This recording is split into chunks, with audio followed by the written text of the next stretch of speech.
I'm so excited for movie night. Same here. What do you want to watch? I was thinking something along the lines of Disney? We could watch Aladdin, or the Aristocats, or Dumbo. Oh, what about the old Mickey Mouse cartoons? I love the classics.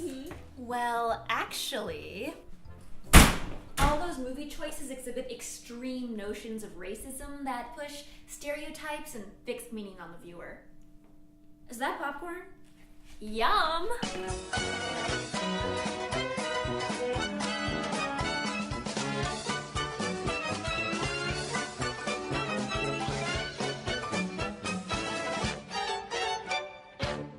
Who invited her? She always ruins everything.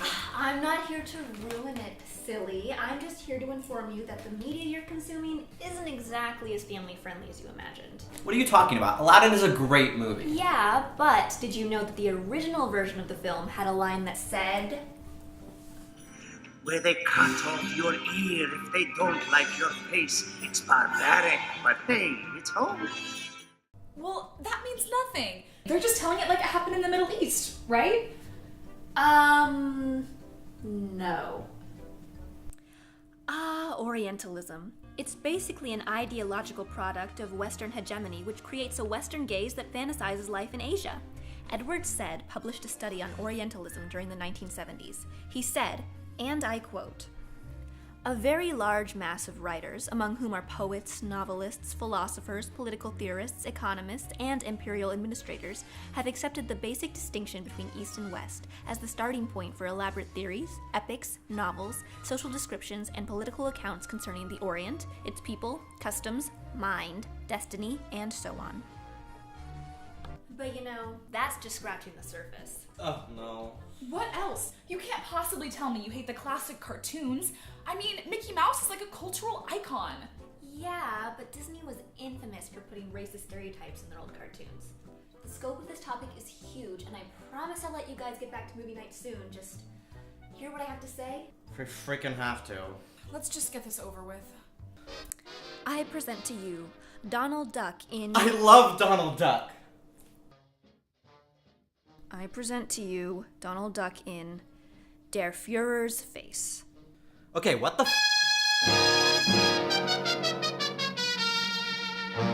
The year was 1943.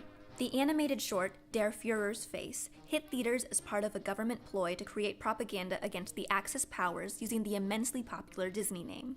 There had been a tremendous drop in box office attendance during World War II, so many studios began working for the government to provide alternative sources of income. In Der Fuhrer's Face, Donald Duck is actually a Nazi bearing a swastika in a dismal and depressing world meant to represent Germany. It's really weird. This propaganda was used as encouragement for Americans during World War II. Stereotyping is all about reducing, exaggerating, and simplifying differences between the dominant and the other. Therefore, racist stereotypes were used in order to create resentment towards the opposing countries. In this episode, we've got Mussolini being exaggerated as, well, really, really Italian, and Emperor Hirohito with extremely yellow skin and large buck teeth.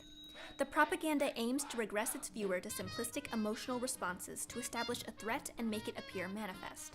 This threat causes a regression in its recipient, which is marked by extreme binary thinking.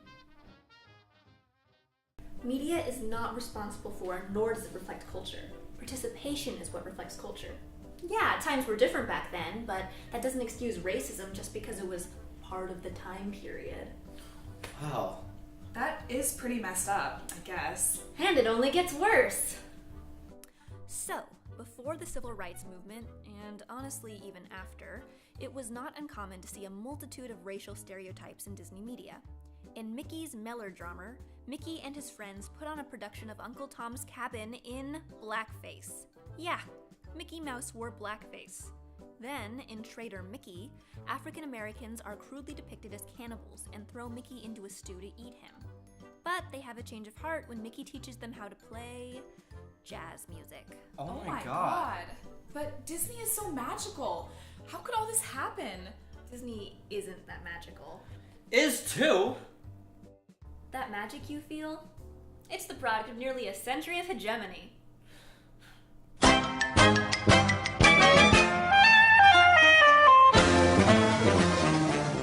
Disney built their company strictly by going through families and children.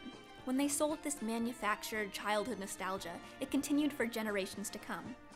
The reason you love Disney movies so much is because you were literally trained to do so, your parents were trained to do so, and their parents were trained to do so as well. The racism present in these early cartoons was passed down the same way your love for Disney was, through hegemony. And Disney's history is far from magical. Besides the blatant racism early on, Disney was also the first studio to departmentalize based on gender. The animators were exclusively male, and wages were calculated based on personal preference and Walt's whim rather than performance or time. With few exceptions, the Disney company was mostly white, with few women in important positions. The discourses of pleasure and escape that make up the design of Disney's theme parks are threefold, focusing on a sanitized past, a sterilized cultural present, and a utopian future.